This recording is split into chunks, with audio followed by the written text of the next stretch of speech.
Yep. There's a lot of young men now, young women, that require that discipline. What kind of advice would you give them, practical advice? Yeah, I think that you have to live.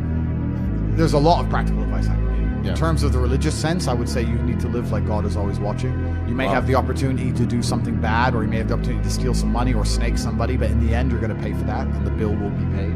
I think if you do the right thing, in my experience, if you're a person who does the right thing, firm handshake, is on time, doesn't lie to anybody, does what he's supposed to do, is honest with a good heart, is genuinely polite to everyone he meets. If you are that person, you get very far in life. I've yet to meet people who just do all the simple things right, who completely fail at life. But I've met a lot of people who snake or steal some money and they get really rich, then they lose it all, or they get rich and end up a gambling addict or depressed or etc.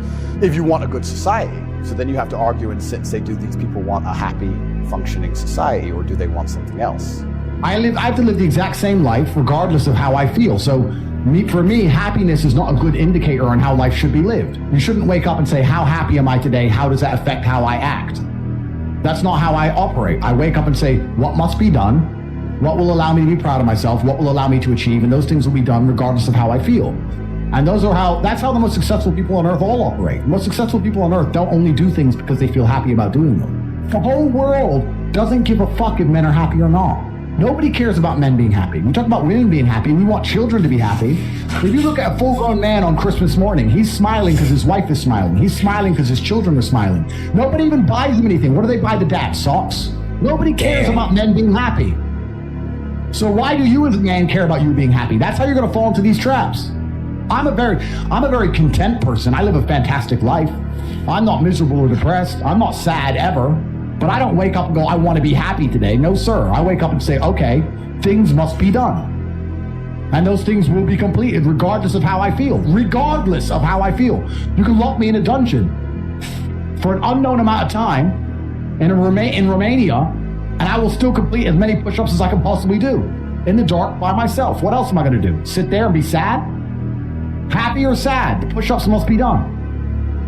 It's called duty, it's called honor, it's called pride. If you had these things, you would never do dumb shit in the first place.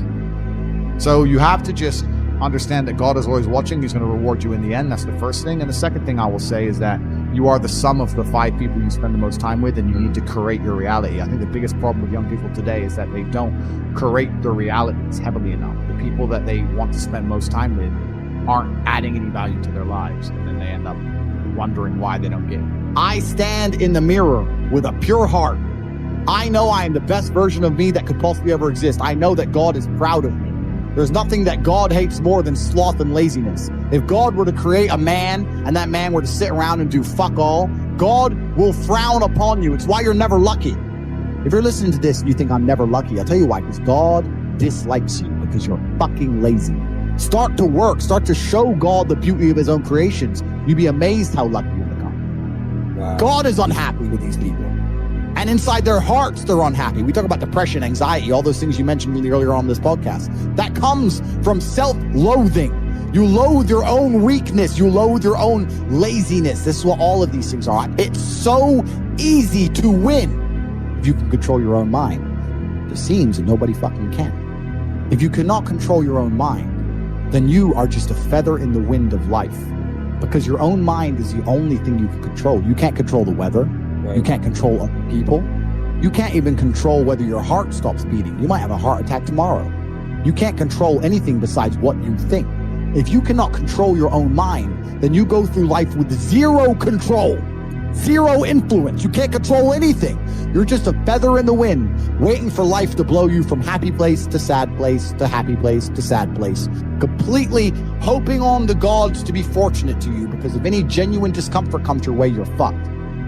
It is trained, like everything else in life. It is trained. So if you find yourself not appreciating what you have until it's gone, then you must blink and cure your brain. If you find yourself unable to focus or concentrate on tasks, you must blink and cure your brain. If you find yourself unable to go and dedicate yourself to something you don't want to do, you must blink and cure your brain. In the world we live in today, it's hyper competitive. And if you want to be the kind of man that has the choice of women to choose a good one, you need to be an excellent man. It's no longer acceptable for you to just be an average Joe or below average. You have to get up and you have to work hard. You have to be smart and interesting, and you have to be charismatic, and make some money and be in good shape, and you have to try very hard. And genuine masculinity is not out here to hurt people. It's absolutely the opposite. It's out here to protect. And when bad things happen, they call traditionally masculine men. If you need a firefighter, you need a masculine man. When you call the police because of the problem you had, you want masculine men. And as soon as a woman or a man is in trouble, when you look for backup, you look for masculine men. And masculine men have a duty to provide and protect those they care about. We have a duty to do things we don't feel like doing because we know we're supposed to do them. And that's why we stayed in the Titanic and died. Those were masculine men. Life as a man is exceptionally difficult.